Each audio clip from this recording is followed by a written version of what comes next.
You're listening to ADHD Support Talk Radio. ADHD Support Talk is brought to you by addclasses.com.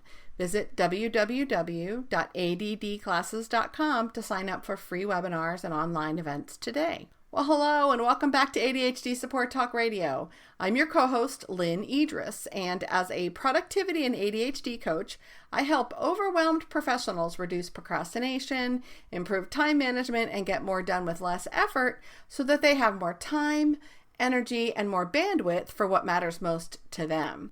As you guys know, I'm a woman with ADHD myself, so I have been where so many of you are, and I've come out the other side, so to speak. I've gone from living in that constant state of chaos and overwhelm and underperformance to live a life of more success and fulfillment than I once dreamed was possible. And I believe every single one of you can share the same success yourselves.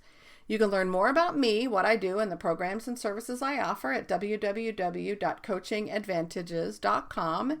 And if you'd like to join my next online productivity and time management workshop, you can simply text the keyword productivity to the number 33777 to find out about the next free event. This is part 2 of my 2-part series with Dani Donovan on ADHD and the power of creative expression, where we talk about ADHD and the importance of self-awareness and self-acceptance, and Dani gets real about life with ADHD and our common experiences. For those of you who don't know Dani Donovan is an ADHD content creator, artist, and comedian who brings awareness and acceptance to those of us with ADHD through a variety of creative outlets, including insightful comics, infographics, videos, and other graphic expressions.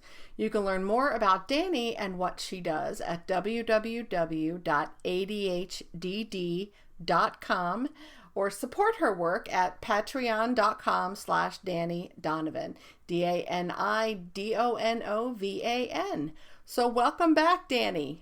I hope this is an okay question to ask, but tell me what role this creative outlet has for you in making your ADHD symptoms either easier to manage or different to manage. I mean, in terms of ADHD impact on your life, having this outlet be something that's part of your life every single day, I can imagine that would have a pretty significant impact. It's awesome. I cannot emphasize how relieving it is to, if I'm having a bad day, that sucks. But I can write about my bad day and people go, I had that same day today. Oh my God. And it's really, catharsis really is the word.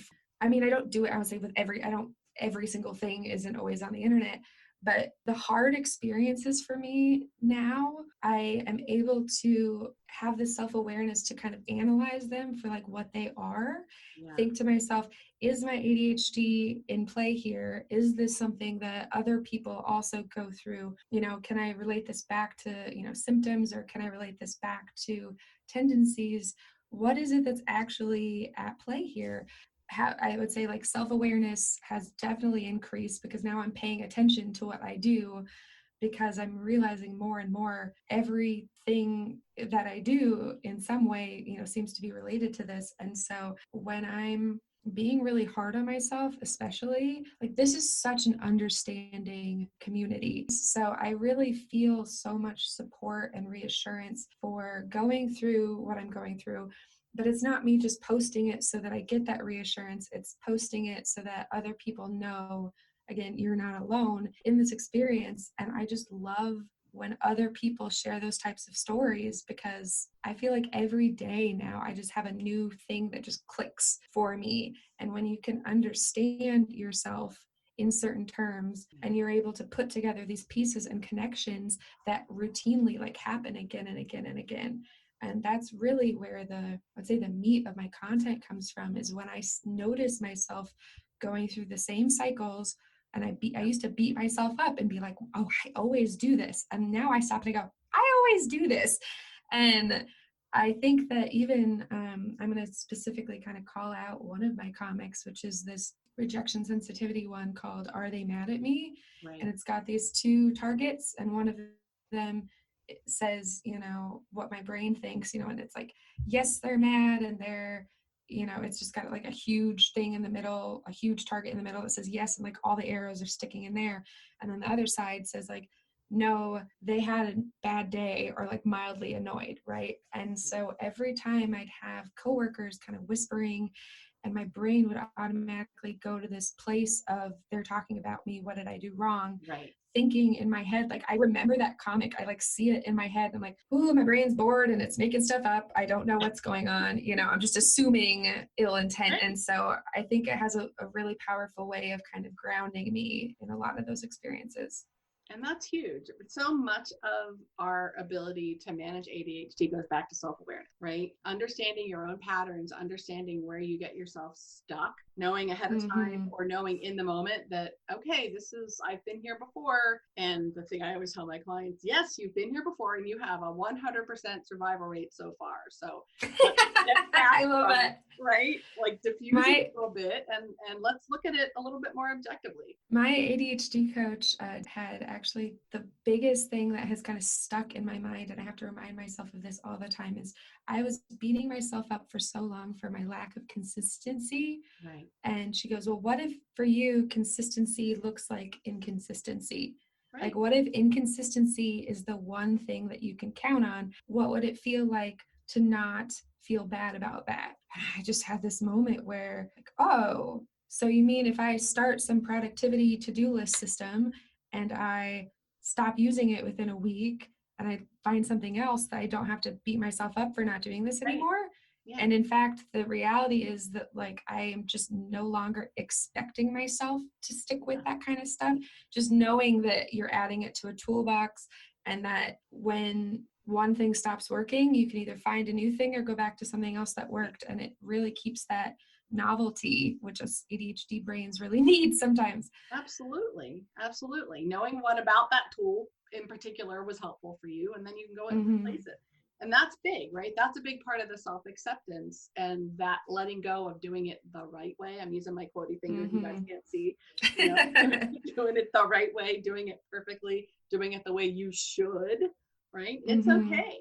I changed what my to-do lists specifically look like. The system is the same, but what today's to-dos look like, can be different any week. The principle's the same, the premises are the same, but sometimes I need to use bright pink paper. Sometimes I need to use an app. Sometimes that'll give me just enough interest to stick with it a little bit longer. And that's all okay, right? It's about acceptance and really understanding. So I love that. Like, inconsistency is not just okay, but to be expected, right? To expect that you're going to get bored with something and need to shake it up that's a big self-awareness. That whole idea of my own internal expectations versus my internal reality, or my external reality, that is what unhappiness is, right? Is when expectations are not being met. But I'm not someone that you can just say like lower your expectations. I'm like, oh, okay, why didn't I do that earlier? No, it's not, how it works for me. Right. It's about like adjusting and being aware that I even have those expectations. Right. I would say pre-evaluating, are those realistic? I don't always do this, obviously. Are those realistic expectations? I'm going to be okay if I don't meet those expectations, like you said, like life will go on. But ultimately, being less hard on yourself is so powerful, but it is truly a process that evolves over time, as you have to like learn to forgive yourself and learn to like notice the good things and not just criticize all the stuff that we're doing wrong, and understanding that like other people from the outside look like they have it all put together and even they don't have it all put together. And kind of, I actually had this one moment where I kind of, okay, everybody can't be everything, right? So if I spent like, yes, my house is not clean, and yes, I don't spend as much time doing all the stuff that I feel like, I'm using quotes too, that I feel like I'm supposed to do. But at the same time, I make a lot of time for fun. Sometimes that fun comes with like a little guilt post-it stuck to it, but I make time for fun. And I know people that spend lots of time cleaning who don't make time for fun. And so my brain, I'm kind of thinking through like, would I rather be someone who has less time for fun, like Right. trying to balance, is this actually something I want, or do I just want it all? Because nobody can have it all. There's only 24 hours in a day. Nobody is it all, right? And Mhm. like, thank goodness. We can't all be great filers. We can't all be like super organized, super detail oriented, super house Yeah. cleaner types, right? And that's And also creative, out of the yeah, box thinker. yeah, And I just very much had this, again, that realization of like, well, I somehow, because I really love being unique and different than everybody. Like I take pride in being different than everybody, but I also want to be the same and I want right, to fit in. right, So why am I not like everybody else? But also I still want to be different than everybody else. right. And noticing like those two things can't fully go Except, together. yeah, So I realized, if I was willing to trade was I willing to trade unique, even if I could, I don't think I could, but abilities and tendencies that I had, and trade them for other things. It's like, okay, yes, I want to be more disciplined, but I also have tried so many things and found so much joy in hobbies, and my lack of inhibition led me to posting this thing on right, the internet that's now my career. And if it wasn't for, that kind of activation energy that I get, and, I know people who are more neurotypical who would sit on it and, maybe talk right, themselves out of it, or wouldn't even, right. start it at all. So that's why it blows my mind when people think people with ADHD don't try. I'm like, I try everything. I'm Right. trying too many things is what I'm doing. Exactly. And we never stop trying. That's one of the things that I No. think it's important to remember too, right? We just, Resilience. yes, that's one of the things I love about working with ADHD population is we are incredibly resilient. And if you hadn't had that need for that creative outlet, that need for fun, that need Mhm. for expressing yourself, then all of the people that you're reaching wouldn't Mhm. have that common sort of experience that now helps them better understand, who they Mhm. are and why they do things the way they do, and even more importantly that it's okay. I It's think this that's huge. real power in that vulnerability that Yeah. everybody kind of thinks social media is this curated spot where you brag about your life and all the things you've accomplished, and I want to make everybody jealous. And it And can then, be in certain yeah, places in and for certain certain people, ways. right? There are certain and people that and are never then putting their double chin on Facebook. I'm just saying, no, right? yes. And there are other people that I would say want to keep focus more on like now keeping it real and showing that like I like to be like the good, the bad, and the ugly Right. of having ADHD. And I, from very early on, did not want to just have only positive Right. puff like toxic positivity Right. of ADHD and feel like I'm discrediting people's struggles or making them feel like, well, if it's not a superpower, then you're not doing it right. Right. You're just not Right. trying hard enough, Right. and we've heard that so many times. And You're so doing ADHD wrong. Yeah. yes, I really Yeah. wanted to make sure I'm representing and giving people this, that validation that Yeah. like, oh my gosh, this sucks a lot of the time. Like Does. there are definitely pros to it, but I think that again, that validation of it's okay that you struggle with these things that feel basic to other people, like laundry. And I'm not going to tell you how to do your laundry, or I'm not going to give you strategies, because you want to know what? My life is a shit show, and that is why my stuff is relatable. And I'm Right. not giving you advice because it would be every time I've posted a couple TikToks that I'm like, your worth is not measured in productivity. And Right. it's true. And that day I felt that way. But this Right. last week, I did not feel that way. And my brain goes, I'm a fraud. I can't in good conscience always be giving people advice that like I can't even follow. So I Right. think my life up to that point had been like attempting to change myself and attempting to change my behavior, feeling like I failed at that, and then being like, well, I read all these articles on how to fix it. I know what I'm supposed to do to fix it. I can't get myself to do those things. I'm even more of a failure. And so I think that telling people just to like, I would say sit in it, as my therapist would say, but like sit with those bad feelings and like look at them, and Yeah. don't try to just immediately be like, what can I do to fix myself? What can I do to change myself? Like sitting there and looking at it. And like, I know for me, especially with How to ADHD, her videos when I first started watching them, I was crying at so many of them, and they weren't sad. It was just hearing someone who was going through the same things that I was going through has this incredibly, like we said, kind of powerful effect. And so I think that the more people come out and are willing to show the realness and show the ugly and talk about their stories and their struggles and then feel the validation from people, it really sets off this whole ripple effect of, okay, well, I saw her do something, so now I want to do something. And then this many people saw that, and so before you know it, we're all having this collective conversation. And that is what kind of has stirred this extra, community. It's hard, right? It's all, and I think that's sort of the theme, right? This shit is real, excuse my French. Mm-hmm. It's really impactful. It is really painful sometimes, but it isn't something that you have to go through alone. It isn't something you have to deal with alone. And the fact that it isn't something that you have to hide, I think, is liberating. Isn't even like the word. To be able to be okay with it, and people love you anyway. Yes.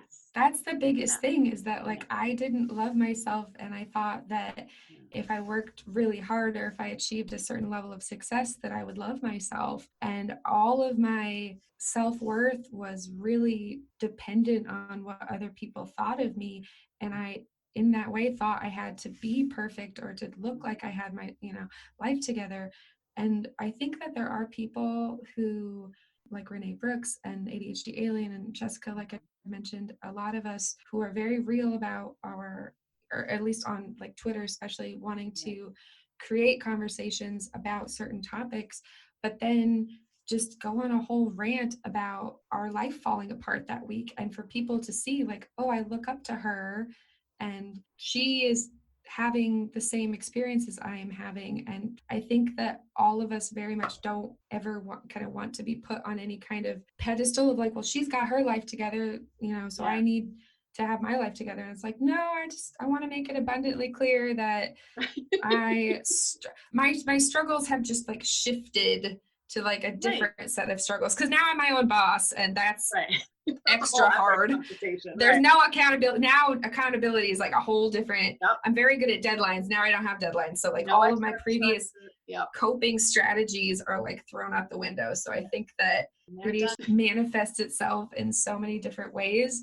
And when you get a hold of one of them, you're like, yeah, I did it, and it's like a Hydra head where like another one just like pops off somewhere, and you're like, oh man, ADHD whack-a-mole, right? Yes, you're never done. I thought I had this down. There it is. Right? Yeah, or it lasts for like a day. Right, pump it right back up. And you're absolutely spot on. I'm grinning ear to ear as you're like talking about the being real part. Anyone who knows me, anybody who works with me, I am very honest and very open. But sometimes, people on your newsletter list or whatever don't necessarily see that stuff. It's always the screw ups. It's always the, I sent that too fast and I didn't realize the date was wrong, or I got the wrong link or whatever. And then it's the retraction that I'm sorry, I screwed up, ADD moment, shit happens, here's the right link. Those are the things that I get responses from. Did you? I was going to say, I did that for my Adobe talk where I set out the wrong time zones, and then I had to be like, oh, ADHD moment. And then people are like, I just became a patron because of this. Right. That was really, I don't have to doubt that you have it. Yeah, that's what people connect with. And so, it is real. I'd love to say my house looks like an HGTV, all the time. And maybe some days there are small pieces of it that like you can see behind me. Like that's not stuff I use. No, it looks beautiful. It looks right really beautiful. On the one side, there's a bin full of ink cartridges that gets used. Sometimes I forget to put it back when I have to do a video or whatever. But that's storage. Those are not books that are. This side of my office, and I know we're on a podcast, or Dani can see my office. When I'm doing a video, you're seeing, yes, it's my office, but my desk doesn't look like what's behind me. What's in front of me, it's functional organization. It's not, I always joke, there's a reason my husband is like an engineer. He's like the least ADHD person in the world. And his office, he also works from home. It's right inside the entrance to our home, inside glass French doors. and he never leaves more than one piece of paper on his desk. And when we first renovated this house, initially the plan was for mine to be on the other side of the entrance behind the same French doors. And I was like, yeah, no. You don't want my office being the first thing, you know, people see when they walk into our house. I'm just saying, it's upstairs behind a solid door for a reason, and that's okay. It works for me, and I'm okay with that. And that's, I think, that self-acceptance and that understanding that you're not alone, and that understanding that you don't have to be perfect, and that's okay, because it's the not perfect parts of you that people love and can relate to. Yeah. And celebrating it. I think that celebrating imperfection, whatever imperfection, you know, means to people.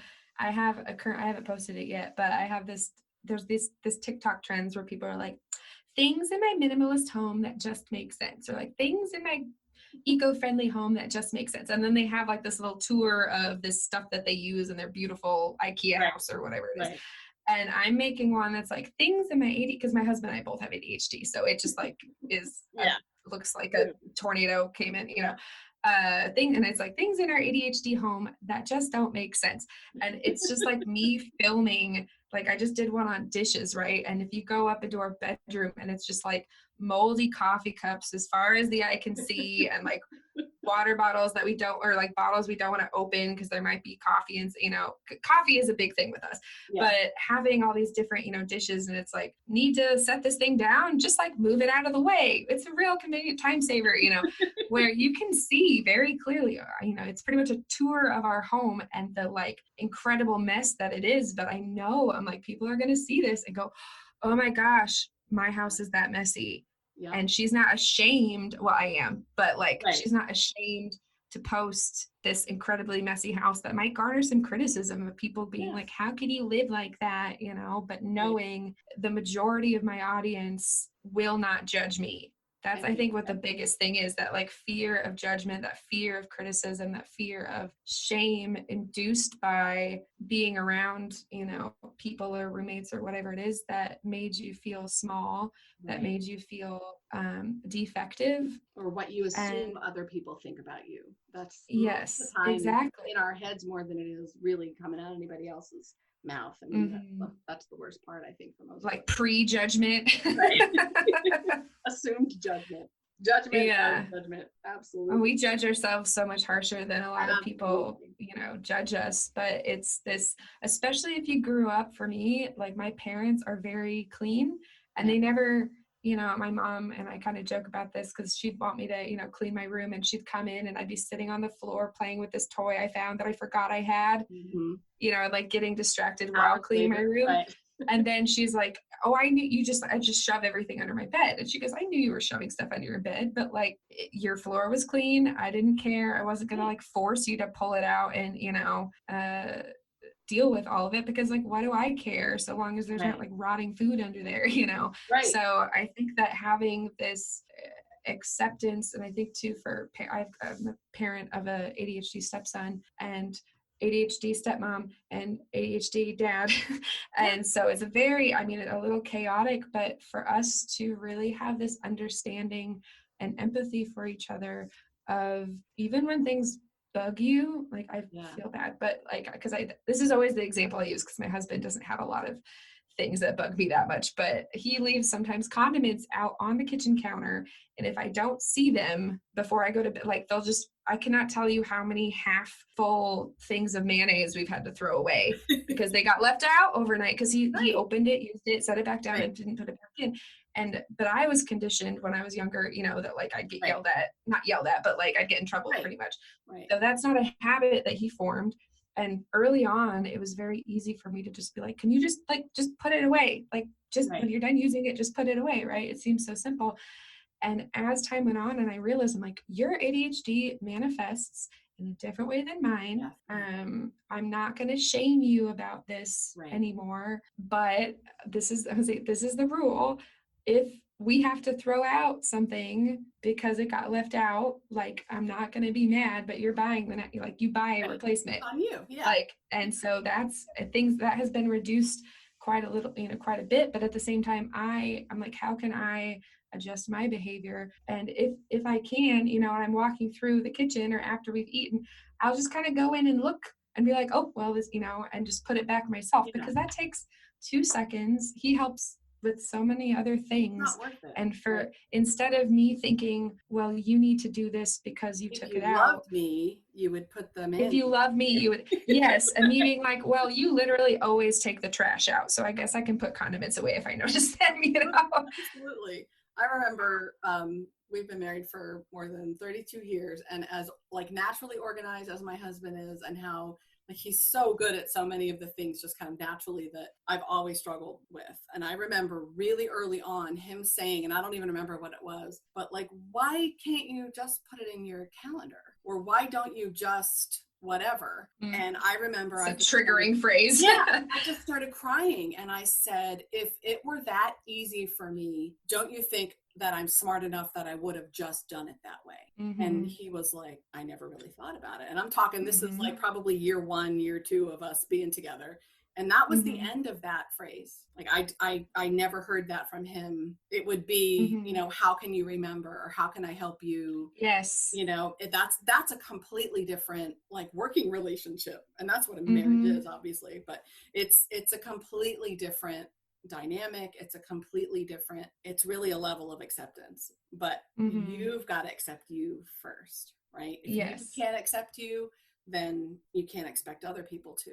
I mean, they should, but the odds are good that they're going to. That's a whole that's a whole thing. It's hard. It's hard all the way around. I think it's so important to have the conversations, and I think that the work that you're doing is bringing so much more awareness. Not just more awareness in terms of like to more people, but a deeper awareness of a lot of the things that we don't talk about enough. And so I want to thank you. Anything you want to share with the listeners, like, last thoughts? And then again, tell people where they can learn more about you. Give out your website. Closing thoughts is really that I would say power in, obviously being yourself, but that, not fitting into the mold. Really, it sounds so cliche, but it's such a huge thing for us, because I think if you think of innovators, if you think of people who are top of their fields, who are starting new things, like they don't fit in a mold. Being different is a strength, and learning to accept that makes it easier to stop comparing yourself to other people. And it's really easy. Again, I'm asterisking this because I try to keep it as real as I can. And I know that like being cliche and saying things and then truly believing them on a daily basis is different. But learning to accept yourself is this journey of like one day at a time, forgiving yourself for one thing at a time. And maybe you're not perfect at it every day, but if you're making general steps in that direction, over time you'll be able to kind of look back and see where you came from, and maybe not even recognize those big difference, because we're impatient and we want it to happen overnight, and I want to jump from like I hate myself to I love myself in like a week. And unfortunately, that's something that over time, it's steps like finding your community, finding pictures or words to express yourself, finding resources that make it easier to accept yourself than sitting and trying to do it alone. So I guess my closing thoughts are, you're not alone, and you don't have to do it alone. And I look forward to seeing anybody who's listening to this in the comments or on the Neurodiverse Squad hashtag on Twitter, and let's start some conversations. I love it. I really love it. So you can find me at ADHDDD.com, DaniDonovan.com also forwards to that. And then patreon.com/Dani Donovan, Twitter, everything. If you just go to ADHDDD.com, I've got links to all the things. So, I really appreciate you having me on and love talking to you. This was so much fun. This is fun. Thank you so much. And guys, if you found this helpful, if you found it fun or enjoyable or whatever, visit us on iTunes and leave us a review and some comments so that more people can find us as well. This is important work, and you're doing a great job, Dani. Thank you so much for being here. I'm glad we could connect, and I've really enjoyed chatting with you. Thanks so much. My pleasure. And thank you all for listening. As always, I appreciate your attention, and we'll catch you next time.